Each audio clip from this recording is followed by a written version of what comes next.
Alright, you guys read the title of the video, not much else really has to be said. The few things I will say is that one, there are going to be trades in this mock draft. Second thing is the way I'm going to be making these picks is, again, it's going to be based off what I would do if that was that team's GM.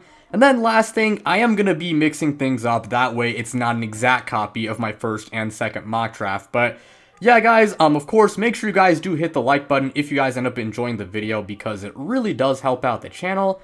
And of course, subscribe if you guys are new and you guys enjoy content like this. That way you don't miss out on any new videos like the one you're watching right now. But without further ado, let's just go ahead and get things started. Okay, so starting things off with the first pick, I do have the Tennessee Titans taking Cam Ward, a quarterback from Miami, Florida. Not much really has to be said here, so I'm going to try to keep things short and sweet, but Cam Ward, he's the best quarterback in this year's draft class easily, and the Titans, they need a long-term answer at quarterback, so yeah, this pick, it makes a ton of sense. Now with the second pick, I do have the Cleveland Browns taking Travis Hunter, a cornerback slash wide receiver out of Colorado. Now the Browns could easily take a quarterback like Sheduer Sanders here, but I'm going to mix it up and do like a BPA over quarterback pick. Because the Browns, yes, they do need a long-term answer at quarterback, but this year's quarterback class, it is pretty weak. So maybe Cleveland is just like, you know what, we're going to go with the BPA, at least in my opinion, in Travis Hunter, and we'll take a quarterback maybe later in the draft, or maybe they're going to tank for one next year. But Travis Hunter, like I've said many times before, I think he's the best player in this year's draft. I think he's an elite cornerback and a very good an elite wide receiver as well. And I think he's going to be like a superstar in the NFL in just a matter of time, you know, no matter where he plays, primarily, whether that be corner or wide receiver. But it's pretty much all I have to say. With the third pick, I do have the New York Giants taking Abdul Carter, an edge rusher from Penn State. The Giants did recently sign Russell Wilson, and now that they got him, Jameis Winston, and I guess Tommy DeVito at quarterback, it looks like they won't be taking quarterback, in this year's draft class. And in that case, I will be going with one of the best guys available in Abdul Carter, because Abdul Carter, like I've said many times before, he has really good physical tools, he is super athletic, and he is a really good pass rusher, and a defensive line with him, Brian Burns, and Dexter Lawrence, and maybe Kayvon Thibodeau if he does finally figure things out. That would be an extremely good defense, and Abdul Carter could really help the Giants' defense become one of the best in the NFL. With the fourth pick, I got the New England Patriots taking Will Campbell, a tackle from LSU. So with the Stephon Diggs signing, the Patriots' wide receiving core is a lot better, and they might finally have a wide receiver one. So in that case, I will address their offensive line here, because the Patriots could still use some help up front. I've said it before, but Will Campbell, in my opinion, is the best tackle in the draft, and while he doesn't have the longest arms, I like pretty much everything else about him, and if Will Campbell doesn't work out at tackle, I think he could still be a very good guard and, again, improve this Patriots offensive line. With the fifth pick, I got the Jacksonville Jaguars taking Will Johnson, a cornerback from Michigan. The Jags could use some help at cornerback, and like I've said many times before, Will Johnson has basically everything you want from a corner, and I think he's going to be a superstar in just a few years. And if Travis Hunter didn't exist, Will Johnson would easily be the best cornerback in this year's draft class. And I think in most draft classes, Will Johnson would be the best cornerback. But again, because Travis Hunter exists, he's not. But anyways, Will Johnson, like I said before, very good player, and I think he would help Jacksonville's defense a lot. With the sixth pick, I got the Las Vegas Raiders taking Tedoroya McMillan, a wide receiver from Arizona. The Raiders could use another wide receiver, and Tedoroya McMillan, in my opinion, is the best wideout in the draft, and he would instantly boost this wide receiving core. I mean, he's really big, he moves well for his size, he's a solid route runner, he's a good deep threat, he's a good yak threat, he's a really good contested catcher, and he has very good hands. I mean, I think prospect fatigue is really catching up to him. But make no mistake about it, Tedoroya McMillan, he is a great player, and he would make this Raiders offense so much better. With the seventh pick, I got the New York Jets taking Tyler Warren, a tight end from Penn State. Now this is a little bit of a bold pick, but screw it. I mean, let's be a little bit bold. The Jets tight end room, it is really bad right now, and while this is a little bit high for drafting Tyler Warren, even though he is a very good prospect, Tyler Warren would give the Jets a very good tight end one and a very good weapon. I mean, he's really big and athletic, he's very versatile, he is a tremendous yak threat, he's a solid route runner, and he's a decent blocker. So yeah, Tyler Warren, he'd be a great addition to this to this Jets offense. And the Jets, I feel like outside of Garrett Wilson, really do lack another consistent receiving option. With the 8th pick, I got the Carolina Panthers taking Malachi Starks, a safety from Georgia.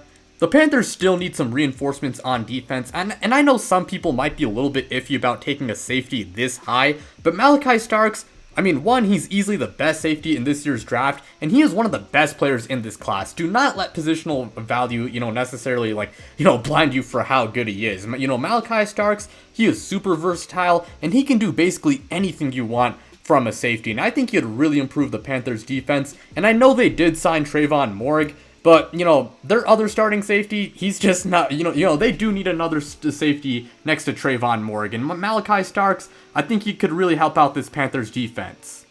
With the 9th pick, I got the New Orleans Saints taking Mason Graham, a defensive tackle from Michigan.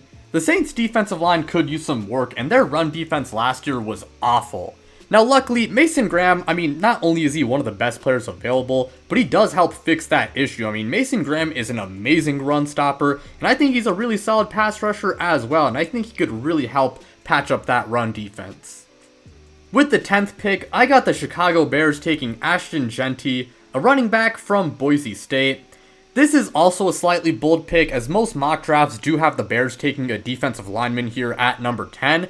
But they could use a good running back one, as DeAndre Swift, he's pretty mid, and Roschon Johnson, he's alright, but he is nothing crazy, and I don't think he's like a good starting running back one. But Ashton Jeanty, he is a generational running back prospect, and he is one of the best players in this year's draft. And usually, I would have gripes with taking a running back this high, but like I said before, Ashton Jeanty is a generational prospect, so in my opinion, he's an exception to the rule. And if you added him to the Bears offense and Chicago played up to their talent level, they could be an absolutely elite unit. Now with the 11th overall pick, I got the San Francisco 49ers taking Nick Scourton, an edge rusher from Texas A&M. The 49ers, they really do need some serious reinforcements on their defensive line, and Nick Scourton, in my opinion, is the second best edge rusher in this draft.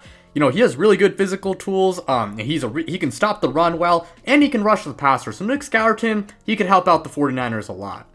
Now at the 12th pick, I actually do have a trade here. I got the Seahawks, they're going to be trading up to the 12th pick. So the Seahawks, they're going to get pick number 12, pick number 76, and the Cowboys, they're going to get pick number 18, number 52, number 92, and number 172.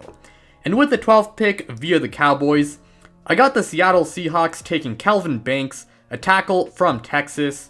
The Cowboys, they could trade back, in my opinion, if Ashton Jeanty is not here. And the Seahawks, they have a lot of picks in the top 100, and maybe they do look to trade up in the draft. But Seattle's offensive line, it could really use some work outside of Charles Cross. And Kelvin Banks, I think he's the second best tackle in the draft. He does have some issues with speed rushers, but I like him pretty much, outside of that. I really do like Kelvin Banks as a prospect, and again, I think he'd help the Seahawks offensive line. With the 13th pick, I got the Miami Dolphins taking Josh Simmons, a tackle from Ohio State. The Dolphins, they could use some help at guard, and Teron Armstead, he is aging as well. So Josh Simmons, I think he really would, fit that bill, because even though he did have a season-ending injury in 2024, he's still one of the best O-linemen in the draft. He's athletic, he's versatile, and he can play tackle and guard. He's a really good run and he's a really good run and pass blocker. Now, he can be a little bit over-aggressive, and again, that injury is maybe a little bit concerning. But again, like I said before, Josh Simmons is still one of the best O-linemen in this draft.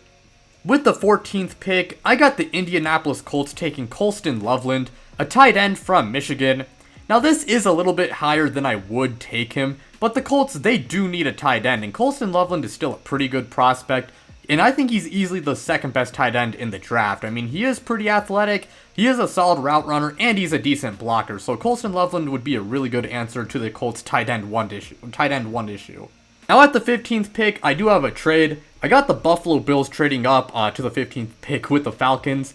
And the Bills, they're going to be getting pick number 15 and pick number 118. While the Falcons, they're going to get pick number 30, number 56, number 132, and number 170. And with the 15th pick via the Atlanta Falcons, I got the Buffalo Bills taking Walter Nolan, a defensive tackle from Ole Miss. The the Falcons, they don't have a lot of picks in this year's draft, so I do think it is possible that they look to trade back. And the Bills, they got a lot of picks, so, you know, it would make sense for them to trade up. And Buffalo, they need some help at defensive tackle, in my opinion, and Walter Nolan, I think he's the second best defensive tackle in the draft, and while he can't really stop the run well, he is a really good pass rusher. Now at the 16th pick, I got another trade. I got the Green Bay Packers trading up. So the Packers, they're gonna get pick number 16 and pick number 152, while the Cardinals, they're gonna get pick number 23, number 87, number 159, and number 237. And with the 16th pick, I got the Green Bay Packers via the Cardinals, taking Luther Burden, a wide receiver from Missouri. The Packers, they really do need a number one wide receiver. That was a very apparent issue last season. And the team, a lot of the teams in front of them really could snag the premier wide receivers, you know, in the draft. And as a result, I decided to, you know, have them trade up and you know, take Luther Burden. And Luther Burden, in my opinion, he is one of the best wide receivers in the draft. I mean, he's strong, fast, he's a good route runner, and he is a pretty good yak threat. Again, I do think Luther Burden is becoming a little bit of a victim of prospect fatigue, but make no mistake about it, Luther Burden is an amazing player. Now with the 17th pick, I got the Cincinnati Bengals taking Mike Green, an edge rusher from Marshall. The Bengals, they should and they probably will go defense, most likely defensive line, you know, with their first round pick. And I've said it before, Mike Green, he's not a very good run stopper, but he's an amazing pass rusher, and he's one of my favorite prospects in this year's draft, and I think he could really help turn that Bengals defense around. Now with the 18th pick, I got the Dallas Cowboys via the Seahawks, taking Matthew Golden, a wide receiver from Texas. The Cowboys could use a number 2 wideout next to CeeDee Lamb, and Matthew Golden, I think he'd be a really good, you know, complement next to CeeDee Lamb. I mean, Matthew Golden's really fast, he's a good route runner, and he separates very well. Now, I know he's not exactly like a super big guy, and he does have some drops, but Matthew Golden, regardless, is still one of the best wideouts in this year's draft, and it would be a really good addition to this wide receiving core.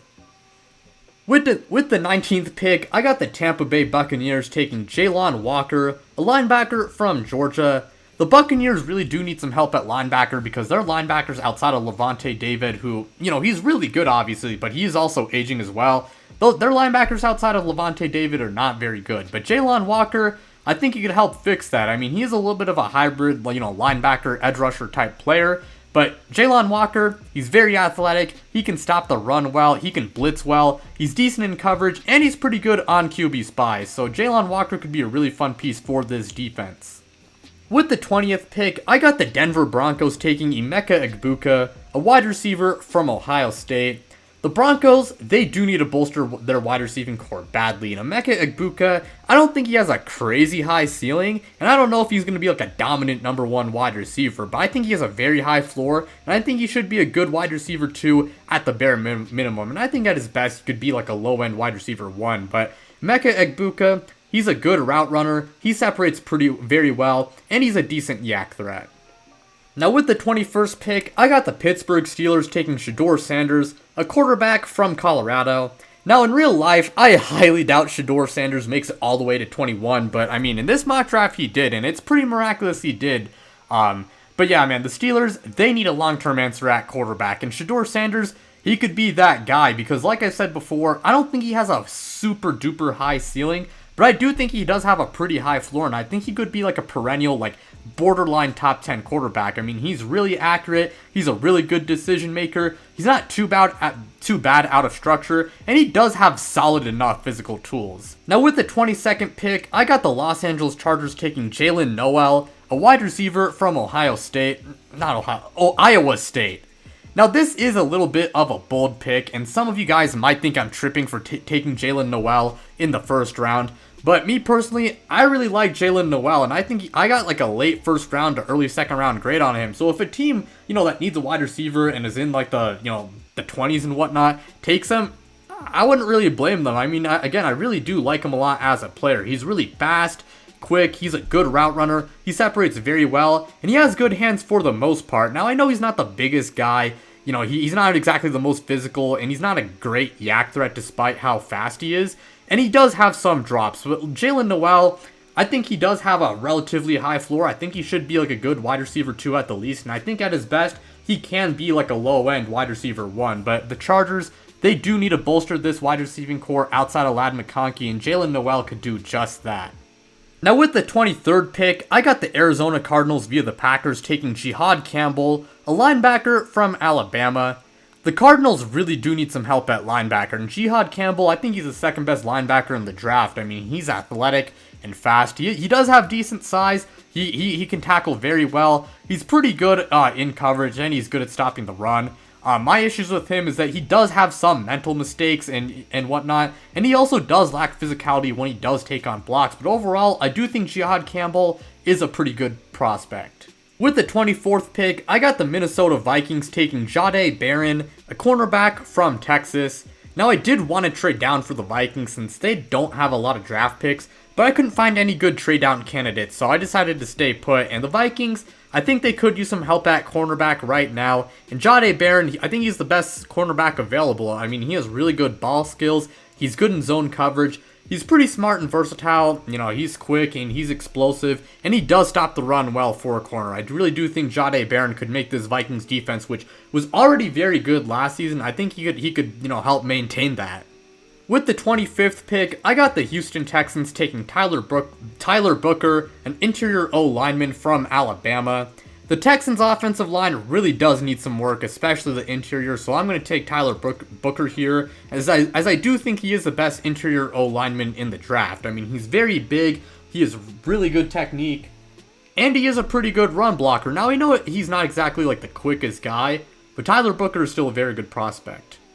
Now with the 26th pick, I got the Los Angeles Rams taking Benjamin Morrison, a cornerback from Notre Dame. I've said it many times before, but the Rams secondary really could use some work, and Benjamin Morrison, I know he did suffer a season-ending injury in 2024, but he's still one of the best corners in the draft. I mean, he has really good ball skills, he can play man and zone coverage, and he is pretty smart.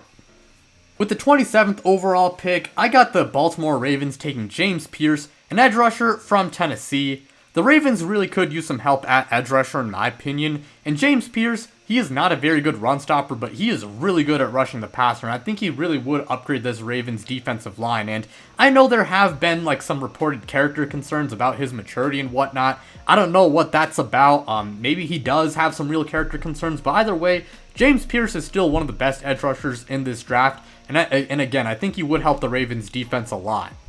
With the 28th overall pick, I got the Detroit Lions taking Mykel Williams, an edge rusher from Georgia. The Lions, like I've said many times before, do need to bolster their defensive line outside of Aiden Hutchinson, and Mykel Williams, like I've said many times, he is a raw prospect, but he is a very good run stopper, and he is extremely athletic, and he has all the tools to be a very good player, so give him like a year or two and with good coaching, and I think Mykel Williams could be one of the best edge rushers in the league. With the 29th overall pick, I got the Washington Commanders taking Shamar Stewart, an edge rusher from Texas A&M. I mean, similar to Mykel Williams, Shamar Stewart is a total freak athlete, and he's a really good run stopper, but also, he is a very raw prospect that does need like a year or two of development. So yeah, if you give Shamar Stewart a year or two of good coaching, he could be one of the best edge rushers in the NFL. And the Washington Commanders, they could use some help at edge rusher. And again, if Shamar Stewart does develop properly, then he could give the Commanders a very good player. With the 30th pick via the Buffalo Bills, I got the Atlanta Falcons taking Princely Umanamielen, an edge rusher from Ole Miss. The Falcons, they will, and they probably, and they should, be going defensive line with their first round pick. And Princely Umanamielen, like I've said before, he's not a good run stopper, but he is a really good pass rusher, and he could really help solve Atlanta's pass rush issues, which have been going on for the years at this point. With the 31st overall pick, I got the Kansas City Chiefs taking Armand Membou, a tackle from Missouri. The Chiefs, they do have Jawan Taylor at right tackle already, but he's pretty mid, truthfully, and Kansas City could maybe move on from him in the future. And Armand Membou, I don't think he's a top 10 prospect like a lot of people are saying right now, but I do like him. I think he is a very good player. He is really big and versatile. He is also pretty lengthy. He's a solid athlete, and I think his technique is pretty good for the most part. However, his hand placement, it can be a little bit inconsistent. I do think he does lack play strength, and sometimes he does lunge and is a little bit over aggressive. But Armand Membou, I do think he can be a very good tackle in the future for the Kansas City Chiefs. And with the 32nd and last pick in the draft, I got the Philadelphia Eagles taking Trey Amos, a cornerback from Ole Miss. The Eagles did let go of a lot of key players in the secondary this offseason, and they gotta fill those holes in the draft. And Trey Amos, he is one of the best corners in the draft. He has good ball skills, he's pretty lengthy and fast. I think he's good in both man and zone coverage, and his technique, I'd say, is pretty good. Now, Trey Amos, I think his eye discipline does need some work, and he definitely can be a little bit grabby. And I also do think his tackling does need some work as well. But Trey Amos is still a very good player regardless, and I think he could help relinquish this Eagles secondary.